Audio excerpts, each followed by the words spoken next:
ഞാൻ എൻ്റെ എളാപ്പയായ സുഫിയാൻ ഇബ്നു ഉയൈന റളിയല്ലാഹു അൻഹുവിൻ്റെ കൂടെ അവിടുത്തെ അവസാന ഹജ്ജായ ഹിജ്റ 197 മഹാനവറുകൾ ചെയ്ത അവസാനത്തെ ഹജ്ജിന് ഞാനും കൂടെ പോയിരുന്നു.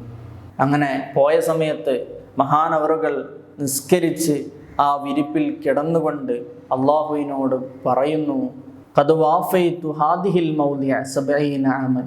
70 വർഷമായി ഓരോ വർഷവും ഞാനിങ്ങനെ ഈ സ്ഥലത്ത് വന്ന് ഇരിക്കും, എന്നിട്ട് നിന്നോട് ദുആ ചെയ്യും, അല്ലാഹുമ്മ ലാ തജ്അൽഹു ആഖിറൽ അഹ്ദി. റബ്ബേ, ഈ സ്ഥലത്തോടുള്ള അവസാന ബന്ധം ഈ വർഷമാക്കല്ല റഹ്മാനെ.